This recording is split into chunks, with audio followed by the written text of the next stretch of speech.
Halo adik-adik, kita ketemu lagi bersama saya Kak Adit. Hari ini kita akan membedah soal UTBK tahun 2019 ya. Untuk kali ini Kak Adit akan membahas soal UTBK untuk nomor 21 sampai 24. Nah, sekarang kita lihat dulu nih di nomor 21 ya. Di nomor 21 ada persoalan adalah satuan-satuan berikut yang merupakan satuan besaran pokok. Nah, di fisika besaran pokok itu ada 7 ya. Besaran pokok ada 7. Di luar dari besaran pokok, kita kenal dengan besaran turunan ya. Yang pertama, ada besaran pokok yang kita kenal panjang. Panjang, ya, satuannya dalam meter ya. Lalu yang kedua, ada massa, ya, satuannya dalam kilogram. Kemudian ada apa lagi? Ada waktu. Waktu itu time, berarti satuannya dalam second ya. Kemudian ada lagi yang keempat, suhu. Nah, nggak boleh salah nih, biasanya suka Celsius, padahal satuannya adalah internasionalnya Kelvin ya. Satuannya Kelvin. Yang kelima, ada kuat arus listrik. Nah, ini udah pasti tahu ya, kuat arus satuannya dalam ampere. Lalu yang keenam, ya, yang keenam ada jumlah zat, ya, jumlah zat satuannya dalam mol, ya, dalam mol. Lalu yang terakhir, yang ketujuh, yaitu intensitas cahaya.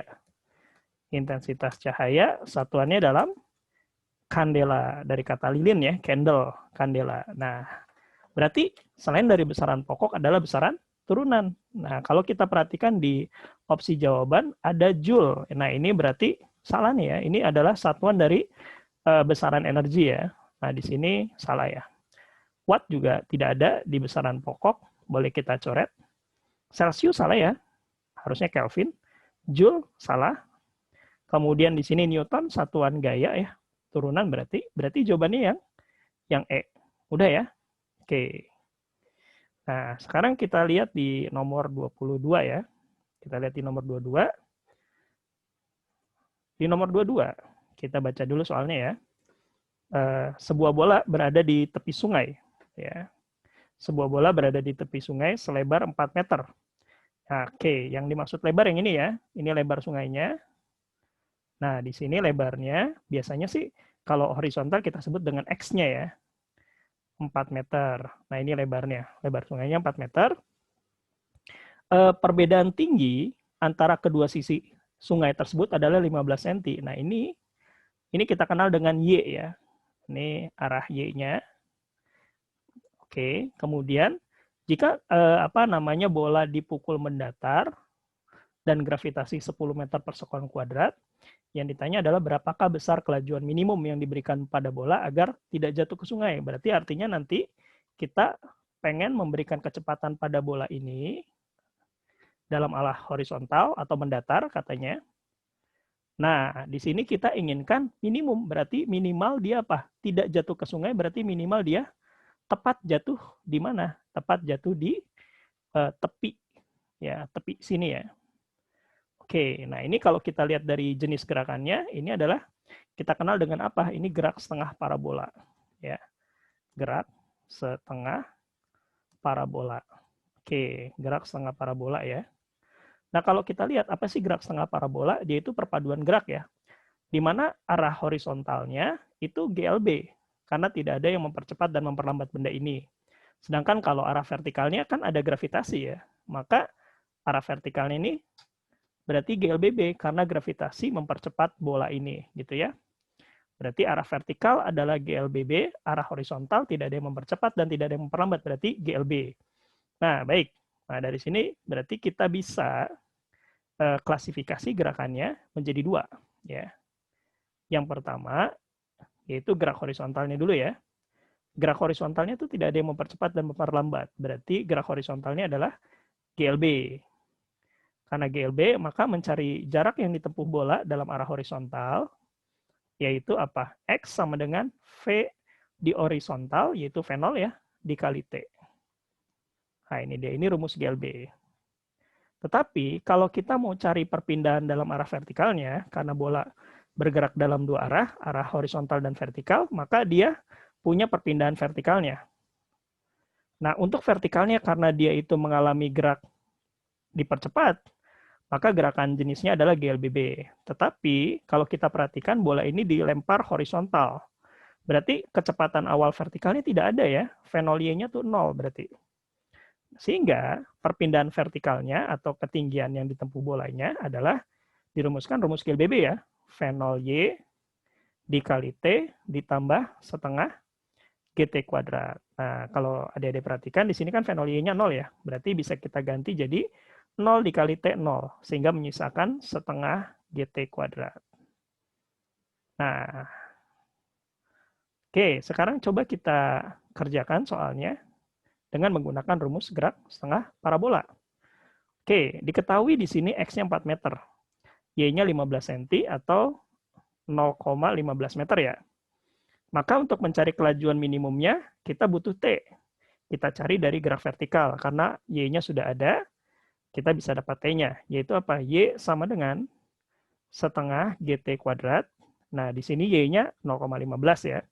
Atau boleh saya tuliskan 15 kali 10 pangkat min, 2 meter. Gravitasi bumi 10 bagi 25, berarti 5T pangkat 2 ya. Nah, ini bisa kita coret ya, 15 dibagi 5 nih. 3. Karena T-nya pasti pangkat 2, kita akar ya. Berarti T-nya sama dengan akar dari 3 dikali 10 pangkat min 2. Jadi T-nya sama dengan akar 3 dikali 10 pangkat min 2 diakarin, jadi min 1 sekon. Nah, berarti sekarang mencari fenolnya tinggal kita ganti aja. Berarti fenol itu tinggal X per T aja ya. X-nya udah kita tahu ya. Perpindahan horizontalnya 4 meter nih. Berarti 4 dibagi akar 3 dikali 10 pangkat min 1. Nah, ini T-nya ya. Min 1 boleh naik ke atas menjadi berapa? 40 ya. 40 per akar 3, satuannya dalam meter per sekon. Nah, mudah ya. Jadi jawabannya yang E nih.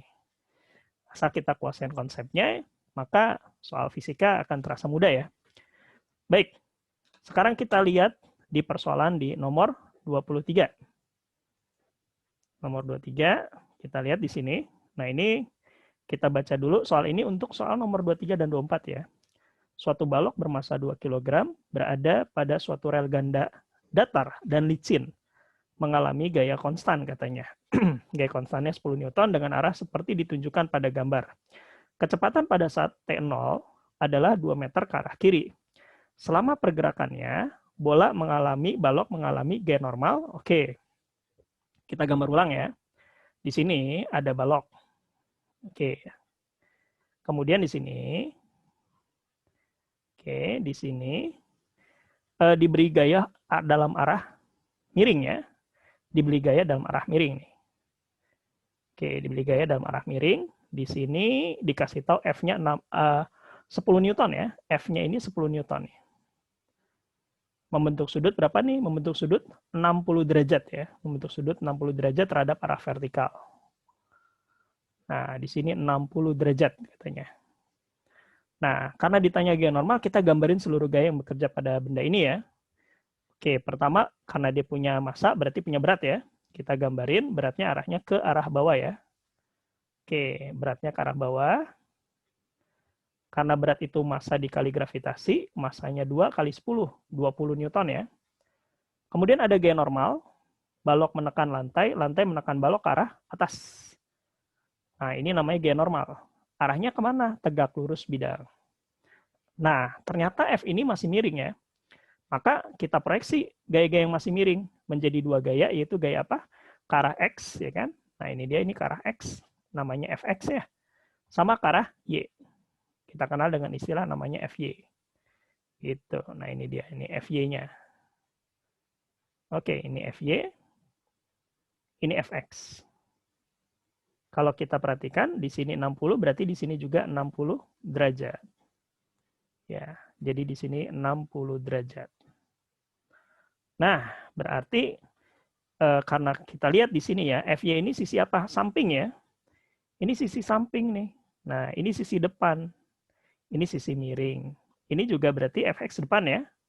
Nah, adik-adik perhatian nih. Kalau samping, rumusnya dikali cos. Depan kali sin. Kenapa? Karena kita tahu ya, rumus sin itu adalah depan dibagi miring ya. Depan dibagi miring. Jadi kalau kita mau cari sisi depan, rumusnya micin. Ya. Miring kali sin. Tuh, gitu. Jadi artinya kalau kita mau cari sisi depan, fx ya. Fx berarti apa rumusnya? Miring kali sin. F dikali sin berapa? Sin 60. Berapa nih? Sin 60, F-nya kita tahu di soal 10 Newton ya. Sin 60 setengah akar 3, artinya berarti nilai fx-nya adalah 5 akar 3. Nah, kalau cos-nya, itu kita kalau samping pakai cos. Cos itu sami. Samping dibagi miring. Artinya, kalau kita mau cari sisi samping, miring dikali cos. Gitu ya. Berarti dari sini, sampingnya fx, fy, ya kan, ini samping sudut fy, miringnya f, dikali cos 60. F-nya adalah 10, ya, dikali apa? Dikali setengah. Dikali setengah hasilnya 5 Newton. Nah, kita sudah dapat nih nilai fx sama nilai fy. Yang ditanya gaya normal. Nah, di normal ada di arah y, dan balok ini hanya bergeraknya kemana? Kata soalnya balok katanya bergerak ke arah x ya. Katanya kecepatan awalnya 2 meter per detik ke kiri. Nah, kecepatan awalnya 2 meter per detik ke arah kiri. Artinya balok ini bergerak dalam arah X. Dalam arah Y balok tidak bergerak. Berarti dalam arah Y boleh kita katakan baloknya diam. Maka sigma Fy sama dengan 0. Artinya apa? Yang gaya-gaya yang ke atas harus sama dengan gaya-gaya yang ke bawah. Yang ke atas ada siapa? Ada N sama Fy ya. Berarti N ditambah Fy gitu ya. Dikurang W sama dengan 0. Berarti nilai G normalnya adalah W dikurang FY. Berapa nih W dikurang FY? W-nya adalah 20. Dikurang FY-nya nih udah kita dapatkan adalah 5. 20 dikurang 5 berapa? 15 Newton. Jadi jawabannya yang A ya. Oke, ini dia, ini untuk persoalan nomor 23. Nah, ternyata soal di UTBK ini ternyata soalnya adalah soal teks ya. Ini soal teks untuk nomor 23. Bagaimana dengan nomor 24-nya? Nah, untuk nomor 24-nya, ya, kita lihat di nomor 24-nya. Oke. Nah, ini nomor 24-nya ya. Kita bacakan soalnya. Yang ditanya sekarang di nomor 24-nya, kecepatan balok pada saat T akar 3/5 dan pada saat T akar 3/3. Nah, untuk mencari kecepatan kan berarti GLBB ya. Kita cari dulu percepatannya. Pakai rumus apa percepatannya? Sekarang untuk nomor 24 ini, berarti mencari percepatan itu mencari kecepatan butuh percepatan ya. Nah, kita gunakan sigma fx sama dengan apa? M dikali A. Nah, di arah X hanya ada gaya fx ya. Karena kecepatan bendanya ke kiri, ya kan? Fx-nya ke kanan, berarti gaya fx-nya memperlambat, gitu ya kan? Baloknya lagi bergerak ke kiri, tapi didorong ke kanan, berarti fx ini memperlambat, berarti bertanda negatif. Karena dia memperlambat gerak. Berarti sigma fx-nya bisa kita katakan apa? Min fx ya. Sama dengan M dikali A. Nah, jadi kepake ternyata nih, fx-nya kita punya min 5 akar 3. M-nya berapa? 2. Berarti A-nya kita punya min 5 akar 3 per 2 meter per sekon kuadrat. Nah, sekarang kita mau cari kecepatan. Pada saat T akar 3/5, kita gunakan apa? Rumus GLBB. Nah, oke, untuk GLBB-nya, ya kan, apa tuh rumusnya? Pakai rumus yang pertama aja, VT sama dengan V0 ditambah A dikali T, ini ya. Rumus GLBB. Kenapa harus GLBB? Karena baloknya mengalami percepatan. Berarti VT sama dengan V0-nya berapa nih? Di soal ini V0-nya 2 ya. V0-nya 2 ditambah A-nya min 5 akar 3 per 2 dikali time-nya adalah berapa? Akar 3/5. Akar 3/5. Nah, ini boleh kita coret nih ya. Akar 3 5 dengan 5 habis ya. Gitu kan? Akar 3 dikali akar 3 kan 3. 3 bagi 2, 1,5. 2 dikurang 1,5 adalah 0,5. Berarti VT-nya berapa? VT-nya 0,5 meter per detik. Positif berarti searah gerakan awalnya, yaitu ke kiri. Ya. Berarti positif searah gerakan awalnya, ke kiri dia. Nah, sekarang kita lihat, kalau misalnya untuk waktunya akar 3/3, oke. Untuk waktunya akar 3/3, kita gunakan lagi rumus GLBB, yaitu VT V0 ditambah A kali T ya. V0-nya di soal dikasih tahu adalah 2 tetap ya. A-nya sudah kita cari min 5 akar 3/2. Nah, di sini T-nya dikasih tahu akar 3/3. Akar 3/3 ya. T-nya adalah akar 3/3. Oke. Nah, ini kalau kita perhatikan di sini ya, nanti akar 3 dia kali akar 3 kan 3 ya. 3 dibagi 3 habis nih. Boleh kita coret berarti ya. Akar 3 dikali akar 3, 3 bagi 3 habis. Sehingga tinggal 5/2. Nah, 5 dibagi 2, 2,5. Berarti 2 dikurang 2,5. Hasilnya adalah negatif 0,5. Nah, dari sini, yang satu positif, yang satu negatif. Ini menunjukkan apa? Ini menunjukkan besar kecepatannya sama, tapi arahnya berlawanan. Yang ini arahnya searah dengan gerakan awal, yang ini arahnya berlawanan dengan arah gerakan awal. Jadi jawabannya apa? Berarti jawabannya sama besar dan berlawanan arah. Jawabannya yang A. Baik. Oke, nanti kita lanjutkan lagi di next meeting berikutnya.